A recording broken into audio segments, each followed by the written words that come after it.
Magandang gabi po sa inyong lahat. Maayong gabi sa mga kabisayaan. Naimbag nga malem sa Kailukanuhan. And good evening naman sa mga nasa ibang bansa dyan. Magandang gabi po ulit. Welcome po sa Senior City Kwentuhan. Episode 11 na po tayo ngayon, ngayong taong 2024. Ika-anim ng Abril, ngayong Sabado ng gabi po. Ang atin pong title ng episode ngayon ay Part 3 ng kapakanan natin. Kung maalala niyo po, yung dalawang Sabado ng Marso, yung March 16 at saka March 23 ay yung dalawang unang bahagi ng kapakanan natin kung saan nag-interview po tayo ng mga community leaders at katuloy po ngayong gabi, part 3 ng kapakanan natin. This will be our third and last part of a series of interviews with veteran grassroots leaders about food security, their experiences, their ideas and insights. So yan po ang ating mapapakinggan ngayong gabi. Ang Senior City Kwentuhan po ay nasa ika-5 taon, simultaneously live streamed sa mga Facebook pages na ito po. Inat Philippines, Senior City, Senior sa panahon ng COVID, Lapis, SISO, at PRRM po, o yung Philippine Rural Reconstruction Movement. Salamat po sa nagsimula nitong Senior City at magiging hosts po ulit sila sa mga darating na episodes, si Ma'am Girly Villariba at Sir Ed De La Torre. Salamat din po kay Andy kasama namin sa PRRM na siya pong nag-edit ng ating mga video. Ayun, at maraming salamat din po kay Ma'am Cassandra na aming pong tech personnel last 2 episodes, no March 19 at 26. At ngayon naman po ay kay JM David din from Inclination at tech personnel din po namin sa gabing ito. Thanks, JM.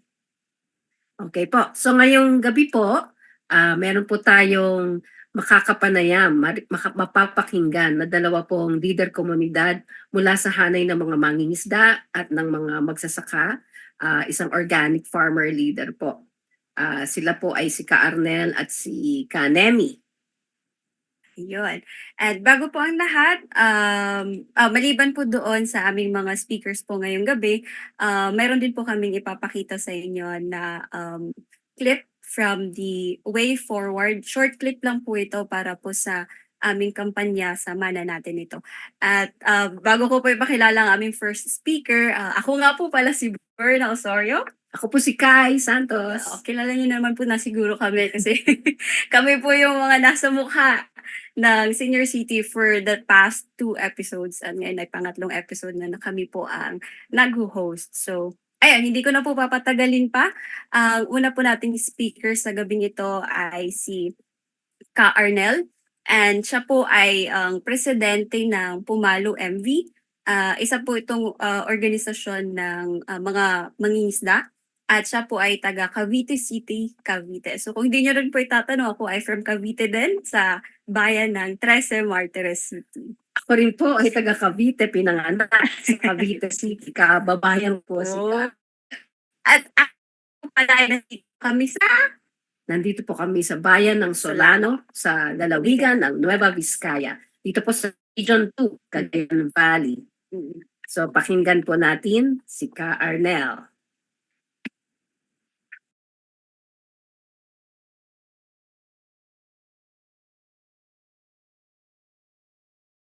Ako po si Arnel Biray.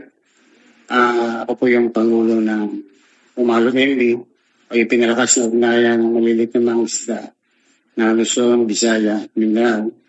Ako po taga Cavite po ako. Doon po sa issue ng food security at ng nutrisyon, mahalaga po ito sa kabuhayan lalo sa aming mga maliit na mga isda. Dahil nagkakaroon kasi ng maraming kakompetensya sa usapin ng panguhuli ng isda sa karagatan. Kasi yung istisan po ng maliliit na mga isda at saka ng komersyal na mga palakayan ay rampant pa rin po maging hanggang sa ibang bahagi ng karagatan.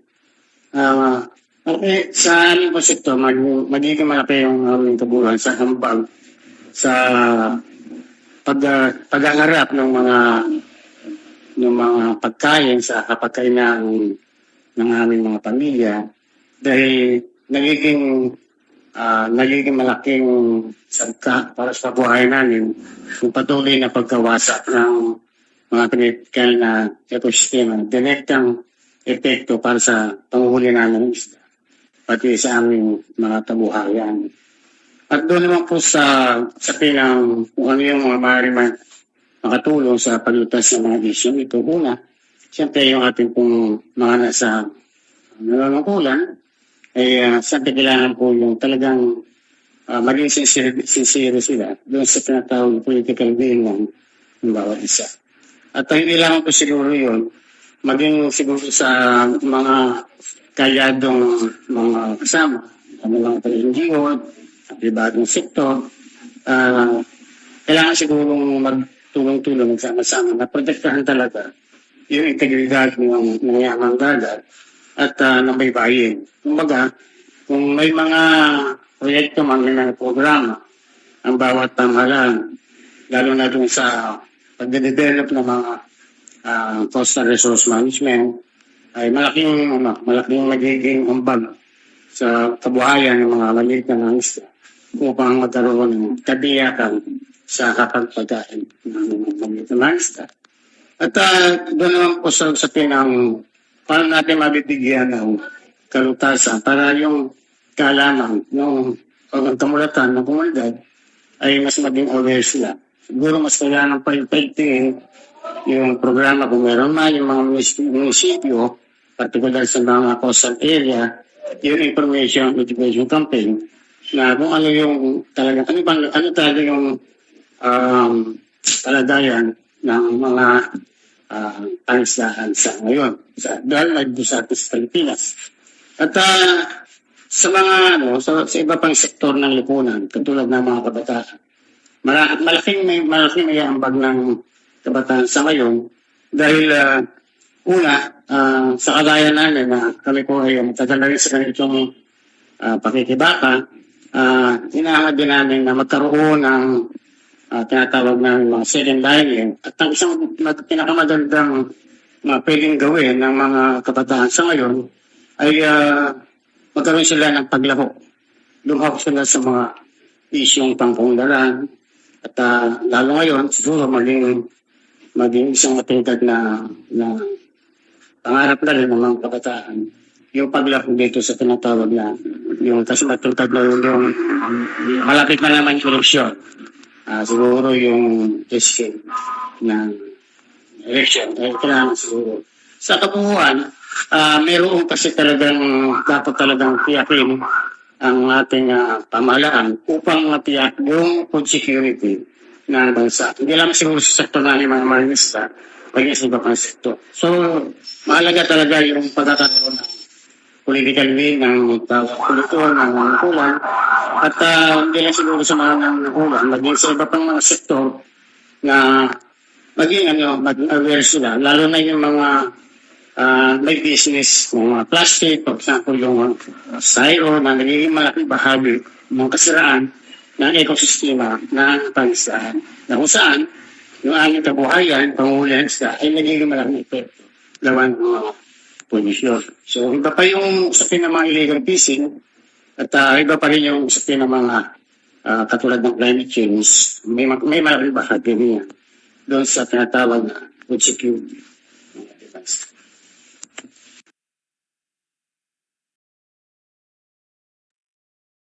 Yan po si Ka-Arnel. Ka-Arnel Viray. Kung makikita niyo naman po sa kanang bahagi ng kanyang picture ay mga ilang notes o highlights ng kanyang mga sinabi sa interview. Kung makikita niyo po at kung maalala niyo po, yung dalawang unang episodes nitong kapakanan natin ay may at least dalawa sa tingin ko po, no? At least dalawang common na message na mula pa sinabi ni Jan ng youth sector nung episode 1 at saka nila ng lakas ng dalawang leader kababaihan ng lakas sa Zambales nung episode 2. Yung pag-ugnay nila ng food security o katiyakan ng pagkain sa pagprotekta, pangangalaga sa ating natural na ecosystem, natural habitat natin. So isa po yung palaging nababanggit ng mga napakinggan po natin sa pangatlong episode na po ngayon. Yung isa pa pong mensahe nila ay yung halaga din o yung critical na strategiya ng pakikipagtulungan, pakikipag-ugnayan at cooperate ng iba't ibang sektor. Nabanggit po yung local governments. So marami pong councils, bodies, ganyan na nagsasama-samang iba't ibang sektor na LGU, NGO, PO at private sector para sa usapin ng ecosystem protection. Yun po yung at least dalawang mensahe na palaging nauulit. Mhm. Tama po at siguro banggitin ko na rin po si Miss Rylin Toquero from Ahoy, Iloilo na isa din po talaga sa mga leader pagdating sa pagsusulong po ng magkaroon talaga ng kalinisan sa ating mga karagatan kasi siya po ay isa sa mga naging bahagi at parte po ng Blue Swimming Crab Protectors. So, ayun, ang nakuha ko lang din po talaga dito is ang pagprotekta sa kanila, yung mga protectors po natin sa sea, ay ang pagprotekta sa mga may buhay sa tubig at ating mga yamang dagat. And we should actually start and push through the conversations on how to eliminate the competition ng mga sektor na meron talagang merong interest pagdating sa alam yung Pangisdaan. pangisdaan kasi dapat magkaroon talaga ng balance at the same time like um uh, magkaroon ng equal access sa mga small scale na fisher folks natin kasi nga nai-relate din talaga to sa food security kasi kung hindi maayos yung pangangalaga sa karagatan and yung access din nila sa karagatan and paghuli ng mga isda or kung mga ano pa yung mga nakukuha natin, nakikita natin sa market for seafoods natin. So, ayun po. Yeah, oo pa. Tapos mas mapapalim or mapapalawak yung ganitong usapin doon sa pangatlong video na ipapakita natin tungkol sa The Way Forward. Isa pong serye din sa mapapanood po YouTube. Pero bago po yon The Way Forward, pakinggan din po muna natin si Ka Nemesio de los Reyes. Tama Pakilala po. natin siya, Berna. Yes po. And siya po ay actually taga Marinduque. And isa sa mga youth din natin ay from Marinduque sa mga nakausap natin. At miyembro din po siya ng ating sakahan. So, from palaisdaan, papunta naman po tayo sa kalupaan ang mga sakahan. Ayan po. Pakinggan po natin si Ka Nemi. Ako po si Kanini, Jeremesio de los Reyes po from Marinduque. Ang pangalan po ng aming organisasyon ay Kasali Ka Pa, kalipunan ng mga samahan na nagsusulong ng likas kayang pananakaan. So, para po sa atin ang kahulugan ng food security and nutrition. Para sa iba po ang pananaw kasi namin pagdating lalo na sa gobyerno, parang ang gobyerno po pagdating sa food security, ibig sabihin nila yung ang kasiguruhan sa pagkain na by volume. So, hindi naman siguro nila naramdaman na yung kanilang inaangkat na pagkain ay ligtas bang kainin ng mga tao. Hindi katulad po ng aming mga ginagawa na kasi kami po ay organic farming. So, mas ligtas. Hindi sila chemically based. So, yun po. At ito yung aming ginagawa. At nasusustain namin ito kasi patuloy namin ginagawa. Lalo na po ng aming mga member. So, ang aming food sector patuloy na ginagawa ito para siguro na ligtas at masuksesa yung pagkain na inihanda sa kapag. So, ang habon na kinakarap natin ngayon, kasi ang gobyerno patuloy na umaangkat ng mga chemical-based na agricultural products. So, yun yung hamon sa amin ngayon na sana yung gobyerno gumawa ng mga pag-aaral doon sa baba para malaman nila na yung ginagawa din namin ay makakatulong para din sa ligtas at masustansang pagkain na dapat kailangan ng mga tao. Hindi yung patuloy na nag-i-import ka. Kasi nga, kaya ihahambing natin yung nakaraan at sa ngayon. Yung una, kasi halos mga native foods yung mga kinakain. Hindi nga katulad ngayon na chemically nilipay organism na halos yung mga pagkain na yung ginagamit ng mga malalaking kumpanya para kanilang mga ginagawa. So, sana, yung dapat i-priority ng ating pamalaan tungkol dito, maramdaman lang ng mga pamalaan at ano ba talaga yung pangailangan ng mga tao, ng mga tula. Kasi sila gawa ng programa ng itiramdam kung ano yung mga pangailangan ng mga sektor. Di sektor na pangasdaan magsasaka, mga kababaihan po. Lagi silang nakapoksagan sa mga malalaking business. Pero sila yung natutulungan. Kaya patuloy yung paghihirap ng mga sektor na nakalaylayan na sinasabi natin. So, sa ano naman po sa education, yung information dissemination, yung tuloy namin sinusulong ito doon sa mga tulad sa mga sektor namin. Patuloy yung aming pag-aaral para isulong din ang mga ginagawa at patuloy na i-practice yung mga ginagawa namin, lalo na makita ng mga kabataan na yung impact na ginagawa ay may naitulong sa kanila. So, isa din yung kapamaran siguro para hindi man kasi ang mga kabataan nakatutok ngayon sa mga high-tech na ngayon ito. So, siguro, yung iba tulad sa aming barangay, may mga kabataan na natulong na rin sa amin kasi may mga member kami, mga 1A, yung mga yun. Actually, yung aming may area po kasi ang pira rin sa amin. Ginagawa namin, pinapractice talaga namin yung organikong pagsasaka, yung sa garden na lang, yung scientific garden namin na ginagawa. Kasi sinusulong namin talaga yung sustainable agriculture na hindi siya gumagamit ng mga chemical. At ang aming ginawa, nakadika din kami na makatulong sa pamalan upang isulong yung sapat at ligtas na pagkain para sa aming mga sa civil society organization o NGO. Hindi kami tumitigil. Kami ay since 1995 pa. Trabahan na po namin ito, ma'am, hanggang sa kutudukuyan.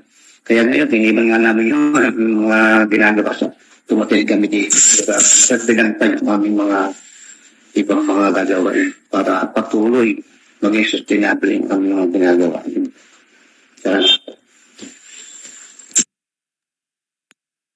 Yan po. Yan, si Kanemi naman na taga Marinduque. Nabanggit po niya yung kanyang organisasyon, yung Kasali Ka Pa. Yan po ay parang pang-probinsyang federasyon, provincial federation po ng mga magsasaka, nagpa-practice ng organic and sustainable agriculture sa lalawigan ng Marinduque. At yung Kasali Ka Pa ay bahagi din o kasapi naman ng sakahan. Kaya po yun yung nakalagay sa kanyang title. Sakahan po siya na miyembro.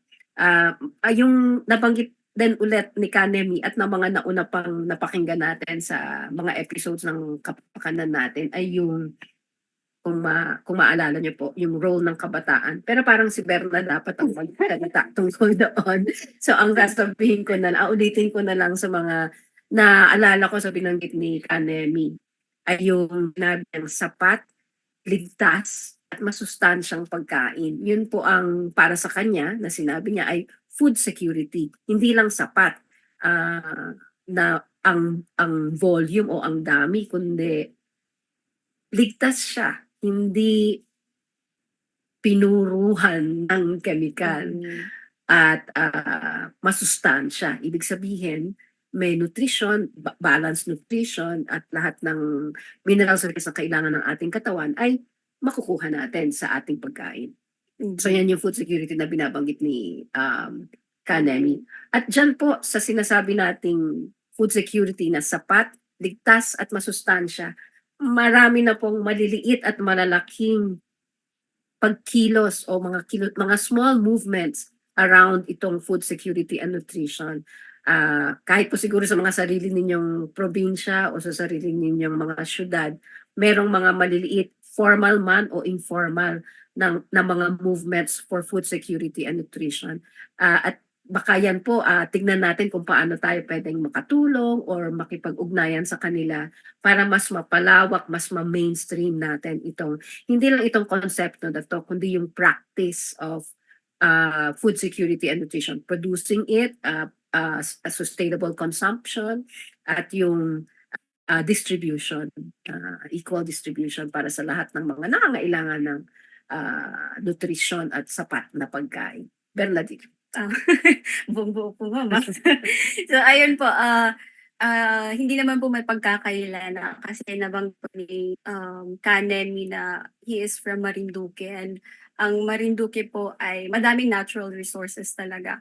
Pero isa rin po siya sa pinakamahirap na lalawigan sa Mimaropa. And i-relate ko din po sa youth na ang mga kabataan po kasi may curious mind, like gusto nila gawin lahat. So kung tatargetan natin yung part na yon na maging curious sila sa food security, hindi lang, siguro hindi muna sa buong bansa kasi masyadong malawak, kundi sa mismong lalawigan nila or sa mga bayan nila sa Marinduque. And bits by bits, di ba, ano natin, ma-enhance natin yung curiosity mind nila pagdating sa usaping security. I think doon sila mas nakakatulong kasi nga, ang mga kabataan ngayon is into digital era, ganito ganyan, and then nabanggit niya din po na magkaroon ng pag-aaral like research and development. So yung mga kabataan sa school pa lang at mas mga kabahayan nila, at nabanggit din naman ni Ma'am Kay kanina na madaming mga Dahan-dahan. madami ng mga initiatives pagdating po sa organic farming or sa mga ganitong bagay na makakatulong talaga para magkaroon tayo ng sustainable agriculture. Kasi pag sinabing sustainable agriculture, yun po talaga. May food security na po talaga doon pa lang sa bracket po na yun. And kung mai-involve natin yung mga kabataan na like bits by bits po na like, ma-expose sila sa mga ganung usapin at sa mga ganoong gawain din na to achieve that kind of food security in the future. And hindi lang in the future kasi ngayon pa lang may food scarcity. So today, for them to act today. So, and then magsimula sa pag-research, sa pag-expose sa kanila, and then pag-involve sa kanila paggawa ng mga IEC materials, mga information na mga pamphlets, brochures, yung mga ganyan. So, doon pa lang, there's, naniniwala po kasi ako na there's repetition, there's power in repetition. So, the more na, there's power in repetition. So, the more na na-expose sila, the more po na naririnig nila or nababasa nila yung food security na yan, yung sustainable agriculture na yan, yung organic farming na yan. Sustainable consumption. Yeah, I could say sustainable consumption na sa mga kabahayan pa lang nila kasi doon nagsisimula lahat eh. Kung ano yung the way we see things starts from home. So kung ano yung na nakagawian na lang gawin sa bahay nila. Napapractice nila yun para magkaroon ng sustainable consumption. So doon natin mapupukaw yung interest ng mga kabataan. At pagkilos. Yeah, pagkilos nila na mag-involve talaga sa mga gantong gawain, mga gantong movement, kahit na bits by bits lang. Madami nang magagawin mga kabataan. Kasi parang ilang percent na po bang mga botante ng mga kabataan ngayon? Alam ko madami na. So, there's hope pa rin sa mga kabataan kung pati tayo ngayon ay magkaroon lang talaga ng drive para kasi ako din po ay na-expose lang din through repetition nung nag-interview ako. Yeah, ulit ng PRM sa akin. At ngayon ay naging batang PRM na ako. Para Ram. Nabanggit po ni Berna yung IEC at saka actually nabanggit din ni Ka Arnel at Kanemi. At yung mga nauna pa natin nagsalita sa unang dalawang episodes ng kapakanan natin. Yun pong IEC. So halimbawa po, itong senior city ay isang paraan ng primarily ng education, ENET, Yeah. o yung Civil Society Network for Education Reforms, na palawak ng kaalaman at practice, yung gawi na tungkol sa maraming bagay. Ngayong buwan lang na ito ay nasa topic tayo ng food security and nutrition. So para po sa mga iba dyan, kabataan at kahit hindi na yung kabataan, yung Youth by heart. youth heart, yung pag-create ng, kung gusto nyo Mm. mag-social media, yung pag-create ng content, ay pwedeng isang bahagi ay tungkol sa food security and nutrition and at lahat ng mga kaugnay niyang sustainable practices. So, nabanggit po namin kanina na yung binanggit ni Ka Arnel tungkol sa pangisdaan ay meron kaming naihandang maikling video. Actually, edited po ito. Ito po ay nanggaling sa The Way Forward na mapapanood niyo po sa YouTube. Baka po siguro i-share namin sa inyo yung, hanapin niyo lang po sa YouTube, The Way Forward. Ito po ay dalawa po siyang, ang tawag doon, seasons. Nag-first season na po last year at nag-second season parang late last year or early this year. Ang bawat season po na yan ay may 3 episodes. So ito pong ipapalabas naming maikling video ay hango sa season 2 ng The Way Forward. Mga ilan pong snippets ng mga nagsalita at mga views ng ating karagatan sa Pilipinas. Share ko lang po muna sa inyo itong Poster natin. poster. Yan po. Sabi ay, watch all episodes of seasons 1 and 2 of The Way Forward on Mana Natin's Facebook page and PRM's YouTube channel. So yan po, nakikita nyo. Ang host po nung The Way Forward na show ay si Attorney Karen Jimeno. At for season 2, ito pong 4 na nandito, nakalarawan, ay silang mga speakers or silang mga na-interview ni Attorney Karen. Si Secretary Robert Borge, siya po ay Director, Vice Chairman, and Executive Director ng Commission on Climate Change, yung CCC po natin. Pangalawa po ay si Mr. Romeo Trono. Siya ay Regional Project Manager ng GAF UNDP at Board of Advisor for Biodiversity Conservation ng Short It Up. Ang pangatlo po ay si Honorable Norman Ong. Siya po ay ang mayor ng bayan ng Rizal sa lalawigan ng Palawan. Yun pong mahabang maraming isla sa ating mapa, sa mapa ng Pilipinas. At ang pang-apat po ay isa ko rin sa mga hinahangaan, si Undersecretary Rosemary Edilion ng NEDA or National Economic and Development Authority. So kung gusto niyo po silang pakinggan, panoorin niyo po itong episode 2 ng The Way Forward. Panoorin niyo na rin po yung season 1 ng The Way Forward. Sa gabing ito po, ito ay nabanggit na ni Ma'am Kai kanina na short clip lang po ng The Way Forward season 2, kung saan mga 5-minute video lang po ito. So, dito po madami po nagsalita. Isa na po doon ang presidente ng PRRM na si Sir Ed De La Torre at ang isa sa mga pinakamalapit din na si Ma'am Sharon na si Dr. Sharon Taylor po ay isang fish doctor, fishologist, at siya po ay isa ring climate change expert and DRRM. Panoorin po natin.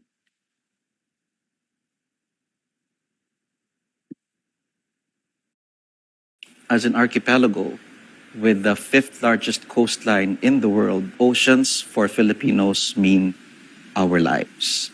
And so it's critical that we learn how to manage it in a sustainable manner and that we use it and utilize it in a way that our future generations will be able to also profit from the resources that the oceans have. The fisheries sector as it is contributes about 1.3% of our GDP. It's important to get our private sector on board because we would want our fishery sector to be part of a value chain where the value chain is not just profit-oriented, but it also takes into consideration the socio-economic development of the most vulnerable sector. Nanawala ko sa gobyerno nga kami mga gagmay managat sana matugunan na ang among mga pangailangan o nga direkta lang sa amo mga gagmay nga mananagat. Mura po na ako ipangayo sa gobyerno.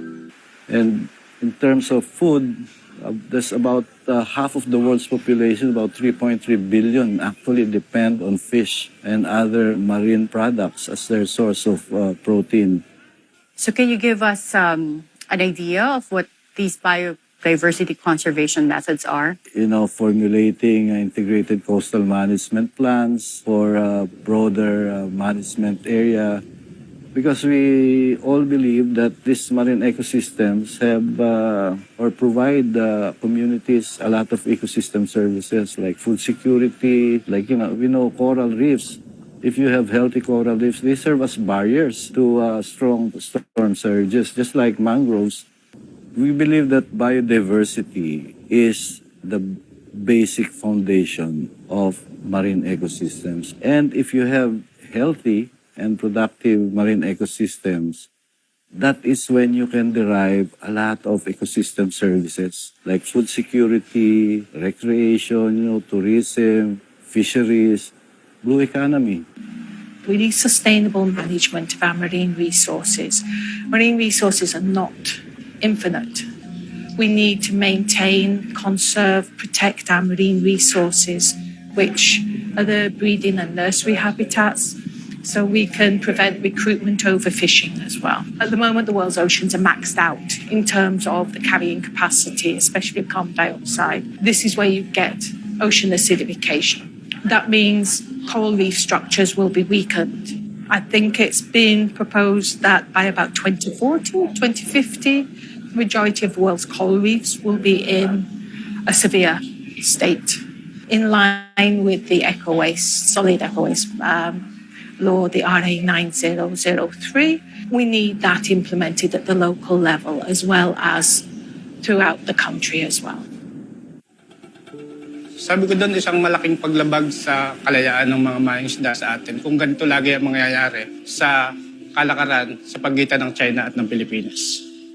Hindi lang siguro sa amin ang pinaglalabangan nila, kundi maging sa susunod na mga henerasyon dahil ang atin pong buhay pangisdaan ay hindi po nagbabago, kundi unti-unti nawawala. Kailangan siguro na magtulong-tulong talaga. Turing natin na talagang atin yung teritoryo na to at ipagtanggol ito, hindi lang yung mga nasa loob, yung mga mamayan at yung mga mangingisda, lalo na yung lugar pangisdaan na panagkikitaan ng maliit na mangingisda doon sa West Philippine Sea. Yung West Philippine Sea naman, matagal na namang inaangkin ng Pilipinas. Kaya mas sinasabi namin, kami mga isda, atin pa rin yung West Philippine Sea. Hindi yung atin inaagaw pa rin nila. Pero pag tayo naman yung papasok, hindi naman nila payagan. Kaya malaking problema to sa usapin ng Pilipinas. What can we expect from the Philippine Development Plan when it comes to the blue economy? Practically half of local government units are actually have a coast. And so we want to see many, these LGUs integrate what we call an ocean area management plan or a fisheries area management plan, that it gets integrated into their own local development plans. PRRM has spent over 7 decades in rural development. We were biased in favor of farmers, and the fisherfolk told us, food is not just rice, it is also fish. The Philippines is more than 300,000 square kilometers of land. Our exclusive economic zone is 2.2 million square kilometers. We are the 15th largest fishing nation in the world. The Philippines is a maritime and archipelagic nation, or MANA. Mana natin ito. We must defend it.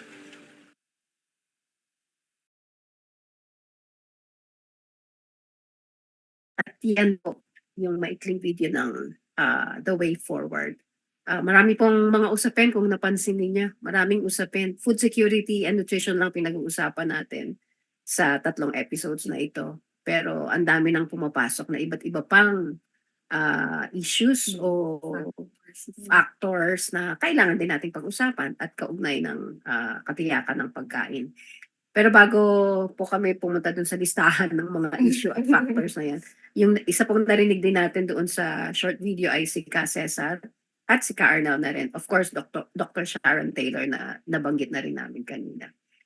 So yung isa, para sa akin na yung isa, yung nabanggit nung mga nagsalita sa short video na ito ay yung the value chain, the food value chain is not just profit-oriented. So ang naalala ko po dito, ang pumasok po sa isip ko ay social enterprises na ito ay mga negosyo din naman, enterprise nga, no? So mga negosyo sila na multiple ang bottom line. So parang kaiba po sa traditional na negosyo na business na ang pangunahing bottom line ay kita o profit. Yun pong social enterprise ay multiple nga. Of course, syempre mahalaga din yung kita bilang isang bottom line. Pero bukod sa kita at kasing halaga ng kita ay ang iba pang bottom line tulad ng social objectives or social goals. Yung balik sa lipunan, ano ang social benefits ng negosyong ito para sa isang komunidad o isang grupo ng mga tao o mga pamilya o isang sektor. Yung isa pang bottom line ay environmental bottom line. Yung ano naman ang benepisyo ng ating natural ecosystems mula sa enterprise na ito. Hindi lang benepisyo, kundi paano mababawasan o mas maganda pa ay maiiwasan ang pagkasira ng kalikasan dahil dulot ng negosyong ito. So parang hindi natin siya gagawing basurahan, bagkus magbibigay pa tayo ng benepisyo sa kanya, yung mga negosyong ating ginagawa. So ito po ay ilang batayang konsepto ng social enterprise na inuugnay natin dun sa food value chain pag usapin ng food security. Ikaw, Berns, anong Sa akin na-pick naman up po. mo?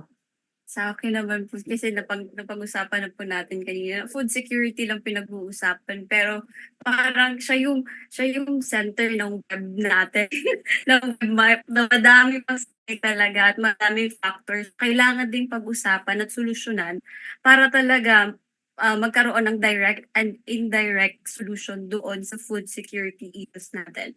And sabi nga sa kanta, ang lahat ng bagay ay magkaugnay. Magkaugnay. Ang lahat. Diba? So, simula sa usapin sa kalupaan, hanggang sa karagatan, lahat ng ng may buhay ay pinagmumulan din ng buhay at kasiguraduhan sa pagkain at kapakanan ng bawat Pilipino. Nabanggit niya kanina, not just a rice, it is also a fish. So kung magkaroon tayo ng kapakanan sa kalupaan natin at palaisdaan natin. So nandun na yung tiyak natin na pagkain na sapat at ligtas na pagkain. And the way we handle those resources that we have na binigay sa atin ng maikapal, yun yung responsibility natin bilang, hindi lang bilang isang kabataan tulad ko, bilang isang tao na nandito sa mundo. And kaya lahat tayo may papel para solusyonan yung food security. Kasi nga lagi kong nababanggit dati at palagi kong paborito kong linya to sa kanta ni Taylor Swift, ma'am. Okay. Oo. Sabi kasi doon sa kanta niya, when you are young, they assume you know nothing. So yung mga kabataan dyan na nakikinig sa amin ngayon, may papel ka bilang isang kabataan, bilang isang anak ng pamilya mo, ng magulang mo, para masolusyonan din yung food security. Na hindi natin kailangan iasa lang lahat sa gobyerno o iasa lang lahat sa mga civil service society o kaya naman sa mga NGOs or yung mga private sectors, kundi pati tayo bilang mamamayan, may pakialam tayo at may kapakanan tayo na dapat nating gawin as our responsibility to just really make our world a better place, and for sure food security then for the future generations to come then. Isang kanta na naman ni Joey Ayala yan. Karaniwang tao, anong magagawa upang bantayan ang kalikasan? Tapos, kaya i-relay ko rin dyan, yung nabanggit din kanina dun sa mga nagsalita, ay yung biodiversity. Sabi nga nung isang na-interview ni Attorney Karen, if you have healthy and productive marine ecosystems, that is when you derive a lot of ecosystem services, food security, recreation, tourism, fisheries, the entire blue economy. Yun yung sabi niya. So parang susi talaga ang malusog at produktibong karagatan at ating mga pampang, siguro kasama na rin ang ating iba't ibang water bodies, ilog, lawa, bays, no? Dahil mula sa isang malusog at produktibong marine or water body, marine ecosystem, ay ang dami na nating benepisyo. So parang ang hirap din ihiwalay yung kalusugan ng tao at ang kalusugan ng ating natural environment. Hindi lamang ang karagatan o ang kalupaan at ang mga puno at halaman, kundi pati ang mga hayop na rin. Dahil ito rin ay source natin ng pagkain. Tulad nga nito, yung fish, no? As part of the food, the concept of food na iniisip natin. So isa yun. Isa yun din sa aking mga na-pick up mula doon sa binabanggit nila, binanggit doon sa short video na yun. Yung isa pa ay yung binanggit ni Yusek Adilion yata, yung ng NEDA, yung pagkakaroon ng Fisheries Area Management Plan ng mga local government units na nakabatay din naman ito sa mga batas natin na sumasaklaw sa karagatan, sa pangisdaan, yung pagkakaroon ng area management plan. Mahalaga yon dahil hindi lang LGU naman ang gumagawa ng planong yon, kundi multi-stakeholder din. So kasama yung mga maliliit na mangingisda, kasama ang private sector, at yung iba pang stakeholders around fisheries.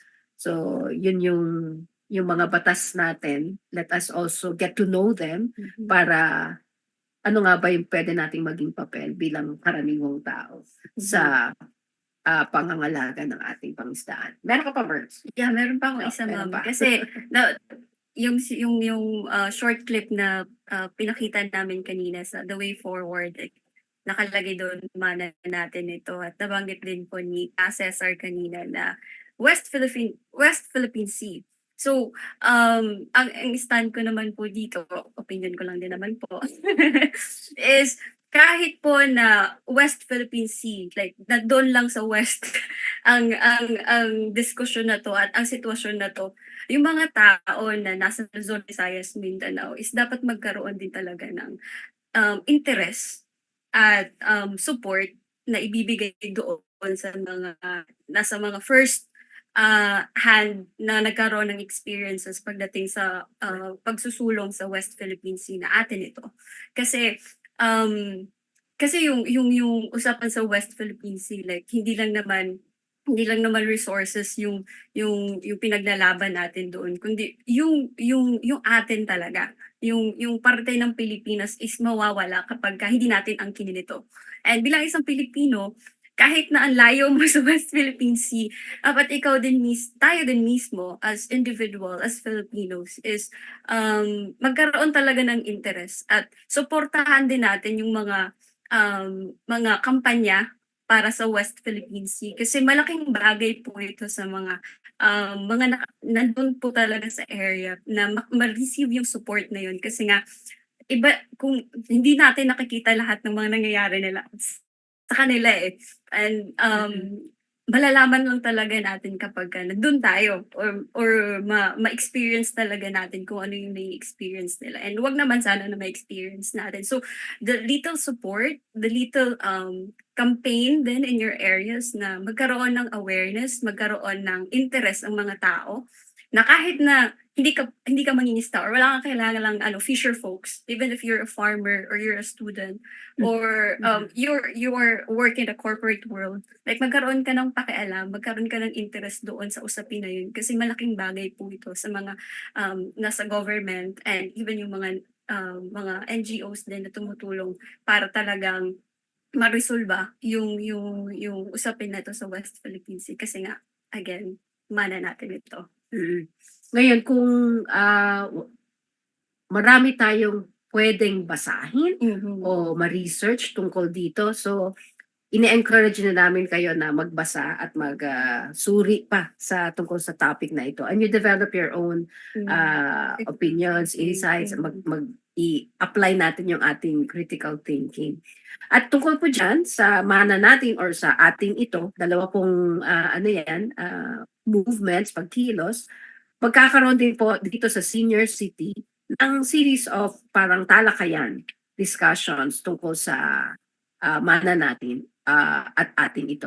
So hindi lang po yan, tulad ng binanggit ni Berna, hindi lang yan tungkol sa West Philippine Sea, kundi yung iba pang marine ecosystems or karagatan na nakapaligid sa ating napakaganda at maraming islang bansa. Napakarami nating isla. So abangan niyo po sana yon yung a whole new series of Senior City episodes about our seas and oceans and waters ng Pilipinas. So para po sa ating huling ilang minuto sa Senior City, parang marami tayong oras ngayon, Berna. Dadalawa kasi yung ating interviewees. Dapat pala napahaba din yung ating The Way Forward na video. Pero yun nga po, sa YouTube, you can watch all 6 episodes, meaning 3 seasons each of seasons, 3 episodes each of seasons 1 and 2 ng The Way Forward. Produced po ito by PRM and of course by CNN, no? Habang wala na rin CNN Pilipinas, pero ngayon ay nakatatak sila sa pag-produce nitong The Way Forward kasama ng PRM. Bago po tayo yes. dumako doon po sa susunod po natin Sige. na gustong i-announce, Sige. may nakita lang po akong comment sa Facebook Okay. live natin. Bumabati lang naman po. Okay. Magandang gabi din po sa inyo, Terry. Terry. Yeah, hindi ko mabasa yung Okay, apelido. JS. Okay. JS. Magandang gabi, Jerry. Good evening. Naimbag naman eh. Maayong gabi. Salamat sa pagnood mo. Yes. Next week, magyaya ka pa ng mga interesadong manood. Magaya ka pa sa mga tawag dito, sasabi ng good evening din. Oo nga. Sige. So ngayon, we wish to share with you isa pa pong proyekto ng PRRM kasama ang aming mga partner producer associations, producers organizations mula sa hanay ng mangingisda. Ito pong biodiversity dito kasama ang lamok. Mangingisda, magsasaka, kababaihan na may sarili nilang mga rural enterprises, small rural enterprises, mga magninyog din po. So sa darating po na ika-29 ng Abril ng buwang ito, meron po ulit kaming tiyangge ng nayon. Sa taon pong ito, pangatlong tiyanggi po namin ito. May isa kami nung February, may isa kami nung March. Ngayon ay April 29. Please save the date. Punta po kayo sa opisina ng PRRM sa 56 Mother Ignacia sa Quezon City po. Malapit po kami sa, mag-advertise tayo, Capital Medical Center at saka sa St. Mary's College. Isa pong brick 5-story building along Mother Ignacia. Punta po kayo doon. Sa harapan lang po kami magsa-set up ng tiyangge ng nayon. At makikita niyo po sa poster, in celebration of the World Health Day. So dito po sa tiyangge, nag-feature po kami ng iba't ibang klase ng produkto. So meron pong mga organic vegetables and fruits na nanggaling dito sa Nueva Vizcaya, mula po sa bayan ng Kayapa. Meron din pong mga, kung maswertehan natin, may mga dried fish mula sa iba't ibang probinsya, Marinduque, Bataan, Camiguin, o nga pala, Camiguin, at ilan pang mga produkto ng kababaihan mula sa Nueva Ecija, sa lungsod ng Muñoz, Science City of Muñoz sa Nueva Ecija. Saan pa ba? Meron tayong mga produkto. Mula Quezon, Marinduque, yung mga bayong, basket, na made of abakar, antong sa Marinduque? Yung Nito. Nito at kawayan. mga native products din po. At saka mga ilan pang processed foods like suka mula sa Cavite, nayari sa kaong. Suka nayari sa kaong. Meron din pong mga powdered tea na turmeric, etc. Virgin coconut oil. Meron din po tayong mga tsinelas galing sa Albay. Chinelas. Maganda po yung tsinelas kasi hindi po goma, kundi Baka. baka. Yun po ang gamit ko. No, ako din po. At meron din yung mga hanimansi, Mm. mga kape. Yun pong kape ay galing sa iba't ibang lalawigan. Nueva Vizcaya, Ifugao, Sagada, yan. Depende po kung anong available para sa inyo sa April 29. So please save the date po yan. Magbubukas po kami sa harapan ng building mula alas 8 ng umaga hanggang alas 3 po ng hapon kasi po mainit na ang araw sa harap ng building pagdating ng alas 3. So yan po ang tiyangge ng nayon. So, in celebration of the World Health Day. Brenda. Yes. So, ipakita na po natin ang ating poster para sa ating World Health Day. Oho. Okay. So, habang hinahanap po namin yung... Ay, o nga pala. Nakalimutan ko. Isang poster lang pala meron kami. Practice lang po. Pero yun, yung sinaselebrate po natin ngayong Abril ay World Health Day. So actually, ito po ay bukas na, April 7. And annually po siya na sineselebrate natin in observance po para makapag-raise po tayo ng awareness about po doon sa global health issues and highlighting po the importance of well-being, especially nung nakaraang 4 years ago na may pandemic na kasagsagan po ng COVID. So, ayun po. And sa ano po ngayon, sa year po na 2024, ang tema po dito ngayon ay My Health, My Right. So sa dami po ng mga global health issues patungkol na rin po sa yung pertussis, ma'am. Pertussis, Yung pertussis na sa Cavite po, kung saan ako nagmula, ay nasa state of calamity na po. Hindi ko lang po alam sa ibang lugar nung 27 lang po ata na declare yung March 27. Oh yes po, March 27. Pero ayun po, yung team naman po ngayon na My Health, My Right is napili po siya para po ma-champion ng bawat isa yung right nila to have the access to quality health services and pati na rin po education and information po that revolves around safe drinking of water, clean air, good nutrition, quality housing, decent working, and of course, environmental conditions. At isama na rin po natin ang food security na pinag-uusapan po natin sa episode po na to for the past 3 episodes din po. And maliban din po dyan is sinusulong din po sa World Health Day yung pagkakaroon po ng freedom from discrimination. Diba? Mga IPs o kaya yung mga nasa poverty line na mga tao, talagang na-discriminate talaga sila pagdating sa pagkakaroon nila ng access to healthcare services and healthcare services. So, yun po, makiisa po tayo sa World Health Day. Bukas na po yan. Na sineselebrate po annually ng UN. Babanggitin ko sana yung UNCCD pero iba pala yun. Dahil yun po ay convention po to combat desertification. Na may kaugnayan naman sa Food security. food production. Na kapag hindi malusog ang lupa, ay hindi masyado produktibo at hindi kalidad ang pagkain tumutubo sa lupang hindi malusog. Grabe. Ang dami talagang Kaugnay. Nasa web talaga to, ma'am. Web map to. Yes. Kaya kahit isang bagay lang pong pag-aaralan at pag-uusapan natin ay marami pang sanga-sanga na pwedeng mangyari. So, kulang po talaga yung 1 oras sa talakayang ito.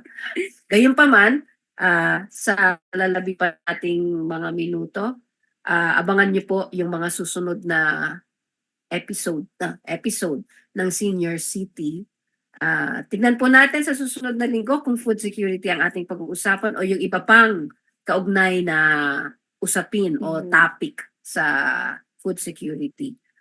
Ang isa na nga po yung binanggit namin kanina na mana natin. Kung natandaan niyo po yung sinabi sa video ay marine and archipelagic nation. Nation So, ang mana, Pilipinas. ang Pilipinas. So, mana natin. At ang mana month ay, sa susunod pong episode, babanggitin namin kung ano bang buwan ang mana month na atin din pong sineselebrate bilang isang bansa. Ano pa ang ating pag-uusapan, Beth Madit? And sa mga susunod na episode Yeah. ng Senior City, sabayan niyo po kaming tingnan at maging excited sa kung ano po yung pag-uusapan at kung sino din po yung magiging host sa mga susunod po na episodes. Kaya po, check niyo po palagi ang Facebook pages ng Senior City o ng INET o ng PRRM, CISO, tsaka yung Senior sa panahon ng COVID. senior sa panahon ng COVID para po sa susunod na episode ng Senior City Kwentuhan. May kwentuhan pala yun. Senior City Kwentuhan. Dahil kwentuhan naman talaga ito. Baka po nagsasawa na kayo sa amin ni Berna. So, sa susunod pong Sabado, maaari pong may bago tayong kasamang host o co-host ng episode sa Tama. Sabado ng Senior City Eh, Kwentuhan. maski tayo nga, Ma'am Kay, na hinihintay din namin na nakatuto kami kung sino yung susunod na isasala. Kasi baka kami ulit. So, maganda po. Gusto po rin po namin magkaroon ng iba't ibang co-hosts, Yes. iba't ibang perspektiba, iba't ibang sharing at talakayan ang Senior City. Kaya po maganda rin iba't iba ang mag-host. Sa mga kasapi ng INET, baka po merong gustong mag-volunteer o sa iba pang partners ng INET at ng INET members. Kung meron po tayong usapin na gustong ikampanya o pag-usapan ng mas malalim, lalong-lalo na sa panahong ito, dito po tayo sa Senior City Kwentuhan. Yun. So maraming salamat po ulit dun sa binanggit namin kanina. Si JM, hi JM, si Andy, si Sir Ed para sa ginawa niyang poster. Saan nga ba niya ginawa yun? Yun pong nakita niya sa Facebook. Yung may mukha ni Ka-Arnel at Ka-Nem at kaming dalawa ni Bert. So thank you po ulit. Thank you po sa mga nag-join sa amin ngayong gabing ito sa Facebook Live. Sana po sa susunod na mga Sabado ay makasama namin kayong muli. Patuloy po kayo sa Senior Kwentuhan at sa mga susunod po na episodes. Sana po ay kasama pa rin namin kayo. Baka meron kayong mga gustong topic na pag-usapan sa Senior City. Suggestions ko. Lagay nyo lang po sa Facebook. Mag-comment po kayo sa episode na ito o sa mga nauna pang mga episode ng Senior City Kwentuhan. Kung ano pong mga suggested topics ninyo that we can talk about and discuss. At para makapagtukoy din tayo ng mga experts at community leaders na makakausap natin o NGO leaders na pwedeng makapagbahagi tungkol sa mga topics na ating mapipili or na magbumula sa inyong mga mungkahi. Okay? So, ayun po. Naubusan na kami ng sasabihin. Kaya, Obvious ba? paalam! Paalam na po. Thank you Kita-kita po po. tayo next week. Huwag niyo pong kalimutan, Sabado, Saturday. April 13. Tama ba? Baka. April 13. Basta po every Saturday po yan ng 7 to 8 p.m. po sa different Facebook pages po ng partner po ng INET, ng PRM, ng LAPI, CISO, at senior po sa panahon ng COVID. Salamat! Thank you po.